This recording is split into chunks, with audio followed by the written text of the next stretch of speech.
I'm Yascha Mounk. I am a professor of the practice of international affairs at Johns Hopkins University and the founder of Persuasion. And I'm also a writer. My latest book is called The Identity Trap, a story of ideas and power in our time. I like to say that I'm a democracy crisis hipster. I was worried about the crisis of democracy before it was cool, and much of my work for the last 10 years has been about the threat that populists, mostly on the right, pose to our democratic institutions. But my latest book is about a rather different topic. I have noticed over the course of the last decade or two the rise of what I think is a genuinely new ideology, a new set of ideas about race and gender and sexual orientation that has become dominant on big parts of the left over the course of the last years. Now, astonishingly, this new set of ideas, despite its mainstream influence, has barely been described and studied and assessed in a serious way. So, in The Identity Trap, I set out to change that. In the first part of the book, I tell the intellectual history of the ideas that are sometimes known as quote-unquote woke. I show that the origin lies not, as some people have argued, in a form of cultural Marxism, but rather in a set of influences including postmodernism and post-colonialism and critical race theory. In the second part of the book, I show how these ideas went from being influential in corners of the academy, but pretty marginal in society as a whole, to having genuine influence and power in mainstream society. In the third part of the book, I look at some of the main application of these ideas to some of the most controversial debates of the day, debates about things like free speech or cultural appropriation, or the kinds of ways in which the state should treat its citizens, whether it should change how it treats people based, for example, on the color of their skin. And then finally, in the fourth part of the book, I really boil this tradition down to its main essentials and show why a more universalist set of ideas can do better, both at recognizing the injustices that still structure our society and at giving us an ambitious vision for how to make the world a better place. While the book tries to assess these ideas in a serious way, I end up taking a critical view of what I'm calling the identity trap. These ideas, I argue, are ultimately going to be counterproductive.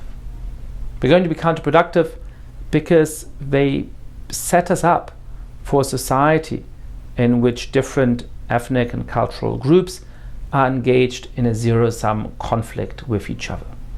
Nowadays, for example, many schools in the United States have teachers come into classrooms when they're 8 or 7 or 6 years old and splitting those kids up by their ethnic origins, splitting up the kids by race, saying that the African American kids are going to go into one classroom and the Asian American kids into a second classroom and the Latino kids into a third classroom and the white kids into a fourth classroom. And I particularly worry about what's going to happen to those white kids, not because they might be uncomfortable, which is a normal part of an education. I don't mind if kids are sometimes uncomfortable, but because everything in history and social science teaches us that when you encourage children to quote-unquote embrace their racial identity, think of themselves as racial beings, as this new trend in pedagogy encourages them to do, they're going to prioritize the interests of the in-group over that of the out-group.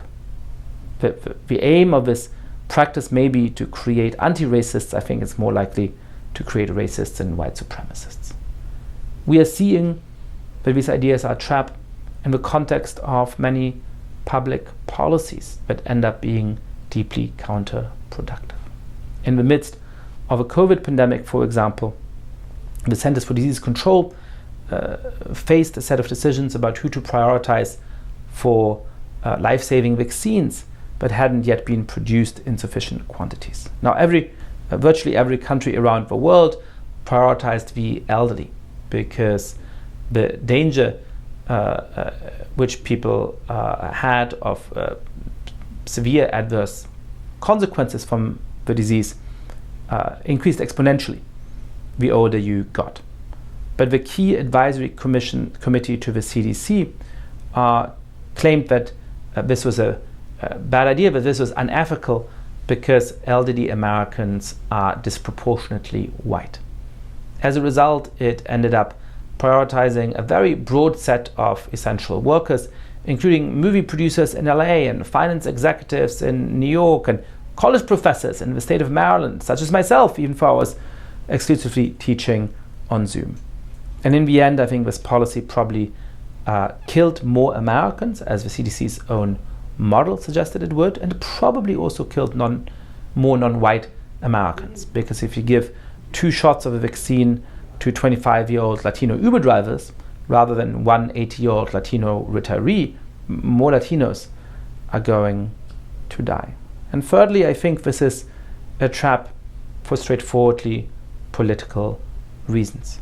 One of the ways in which this ideology came to have such an influence over the political left was Donald Trump's victory in 2016, which made it taboo to criticize any supposedly well-meaning left-wing idea on big parts of the left in many mainstream institutions. But nowadays, one of the reasons why Donald Trump is doing very well in polls compared to Joe Biden, why, as we're filming this, it seems quite likely that Donald Trump will be re-elected in 2024, is that many people are deeply concerned about the hold that these quote-unquote woke ideas have come to have over mainstream institutions. We know from polls, for example, that about 10% of the Republican electorate now are people who are predominantly non-white, predominantly young, predominantly pretty progressive on social issues, but really worried